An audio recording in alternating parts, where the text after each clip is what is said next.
In the small coastal town of Havenport, Oregon, winter mornings unfolded with a quiet chill, the kind that seeped into your bones. The harbor, lined with weathered docks, carried the sharp scent of salt and damp wood, while gulls wheeled overhead, their cries slicing through the fog. Frost etched delicate patterns on the windows of Havenport Community Clinic, where faded drawings of sailboats and smiling families adorned the walls. On one such morning in January 2026, a little girl sat in the waiting room, her small hands clutching a worn canvas backpack. Her name was Lily Thompson, just 7 years old, her frame slight, her auburn hair woven into a tight braid that shimmered under the clinic's harsh lights. Freckles dusted her pale cheeks, and her hazel eyes, wide and guarded, fixed on the bubbling fish tank as if it held secrets she couldn't voice. Her sweater, a faded green with tiny embroidered daisies, seemed to swallow her whole, and her posture was rigid, as if she'd learned too young how to sit perfectly still under watchful eyes. Beside her stood James Carter, the man who had adopted her years ago after her mother's tragic death. At 47, James cut an imposing figure, tall, broad-shouldered, dressed in a flawless charcoal coat. His dark hair, streaked with silver, was combed back neatly, and his trimmed beard framed a jaw that spoke of control. His gray eyes were cold, sharp, though his smile was practiced, charming enough to fool most. In Havenport, James was a pillar wealthy, generous with donations, a man whose reputation gleamed like polished glass. No one questioned the story of his wife's accident, or the way he raised Lily alone with such apparent care. The clinic door swung open, and Nurse Emily Dawson stepped in. At 38, Emily was lean and steady, her dark blonde hair pulled into a practical ponytail, a few gray strands catching the light. Her green eyes held a quiet strength, honed by years of noticing what others overlooked: bruises hidden under sleeves, silences that screamed louder than words. She wore pale blue scrubs and a simple cross necklace that glinted faintly as she moved. "Lily, Mr. Carter," she called, her voice warm but alert, a chart tucked under her arm. James rose, his hand resting heavily on Lily's shoulder, guiding her with a grip that looked protective but felt like a warning. "Let's go, sweetheart," he said, his tone loud enough for the receptionist to hear, yet edged with something only Lily seemed to feel. In the exam room, Lily sat on the crinkling paper of the table, her movements careful, her eyes darting to the door. James stood, arms crossed, his coat still buttoned, as if informality was beneath him. Emily ran through the routine: temperature, pulse, blood pressure all normal. But she noticed how Lily flinched at a sudden noise from the hall, how a faint bruise peeked above her collar, yellowing at the edges. "Any recent illnesses?" Emily asked lightly. James answered before Lily could speak. "None. She's healthy. Vitamins, structured meals, private tutors." His voice was smooth, final. Emily nodded, her smile polite, but her eyes lingered on Lily. She set a paper gown on the counter. "Lily, slip this on for the doctor, like a superhero cape." James moved to help, but Lily whispered, "I can do it myself." His jaw tightened, but he nodded. "Do it right," he said, his tone clipped. Emily seized the moment. "Mr. Carter, could you update some paperwork at the desk? It'll only take a minute." He hesitated, then left, his polished shoes clicking down the hall. Alone with Lily, Emily watched as the girl changed, folding her clothes with precision, as if neatness could shield her. When the sweater came off, Emily's heart sank. Thin, deliberate marks striped Lily's back: red, pink, some fading to yellow, too uniform for accidents. Faint bruises on her arms looked like fingerprints pressed too hard.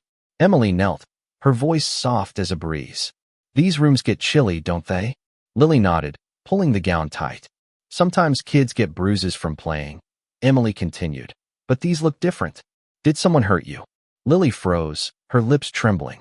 After a long silence, she whispered, "I mess up sometimes. Daddy gets mad when I'm not good." Emily's throat tightened, but she kept her tone steady. "You're not bad, Lily. You've done nothing wrong." Tears welled in Lily's eyes, but she blinked them away, as if crying was forbidden. Emily snapped a quick photo for the medical record, careful and discreet, then set the camera aside. "You're so brave," she said. "I'm going to call some friends who can help keep you safe." As James's voice drifted from the hall, laughing too loudly with the receptionist, Emily dialed the police. "This is Nurse Dawson at Havenport Clinic. I need an officer for a protective call.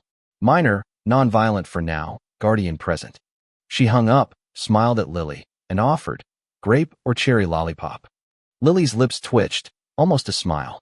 Moments later, Officer Michael Reed entered, his presence steady but commanding.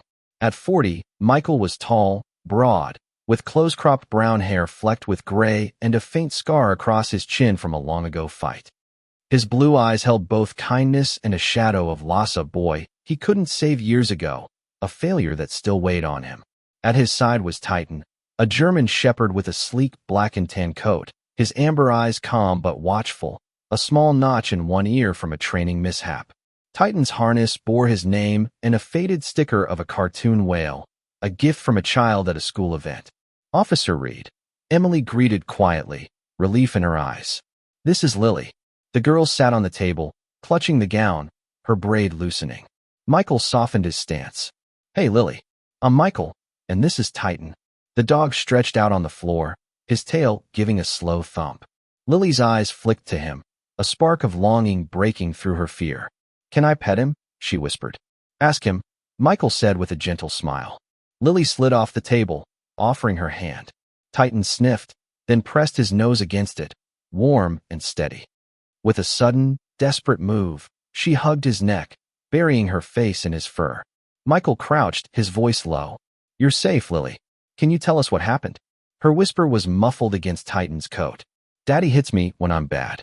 Mommy watches from heaven and tells him to." The words hung heavy, chilling. Michael's jaw tightened, but he nodded. "You're so brave for telling us. We're going to keep you safe." Emily took quick photos of the marks, her hands steady despite her racing heart. James's laughter echoed closer, and Lily clung tighter to Titan. When James re-entered, his smile vanished. His eyes, cold as steel, flicked from Lily to Michael to Titan, who issued a low, rumbling warning. "What is this?" James demanded, his voice sharp. "Why is my daughter on the floor with that dog?" Michael stood, calm but unyielding. "Mr. Carter, I'm Officer Reed. We're here to ensure Lily's safety after concerns were raised." James's face twisted with feigned outrage. "Safety? She's my daughter. She fell off her bike. This is ridiculous." Emily stepped forward. "The marks aren't from a fall, Mr. Carter. They're patterned, deliberate. I'm required to report this." James's voice grew venomous. "You're accusing me? I've funded this clinic for years." Michael raised a hand. "We're not accusing yet, but we're investigating. Lily won't go home with you until we're sure she's safe." James's fists clenched, but Titan's growl deepened, teeth flashing briefly. He froze, his smile returning, brittle and dangerous. "You'll regret this," he hissed. At the Havenport police station, a squat brick building with flickering lights, Michael carried Lily inside, wrapped in a blanket. Titan patted at his side, ever watchful. Sergeant Karen Holt, a no-nonsense woman in her late 50s with short silver hair, arranged a cot in a quiet office. Lily clung to her backpack, her eyes darting until Titan settled beside the cot, his warmth a steady anchor.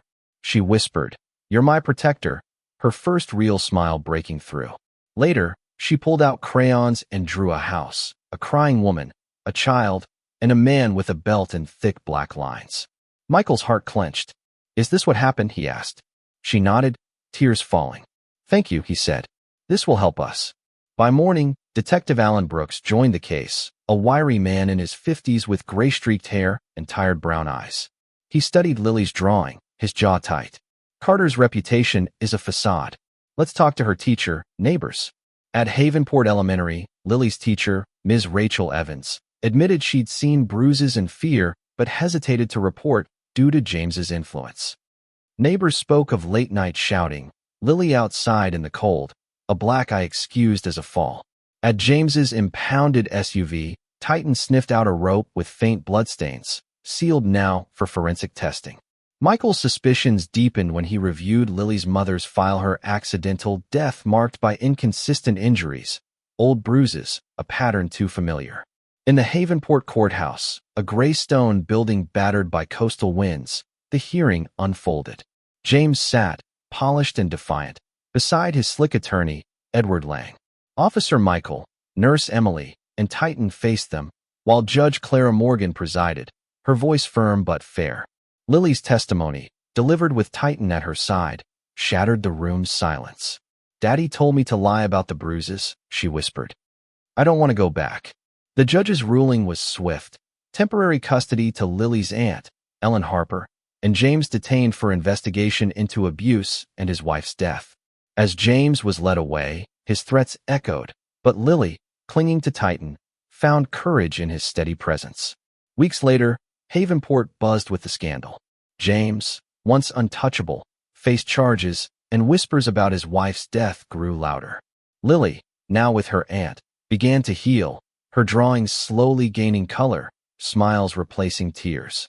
Michael and Titan drove along the coast, the sunset blazing gold. "She's stronger than she knows," Michael murmured. Titan chuffed, his eyes bright, as if agreeing.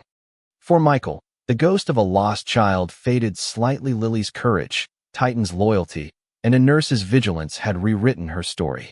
What would you do if you saw a child like Lily in your town? Stay silent or speak up, knowing the cost?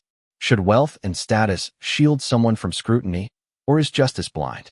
Share your thoughts below, and if this story moved you, like and subscribe for more tales of courage and truth.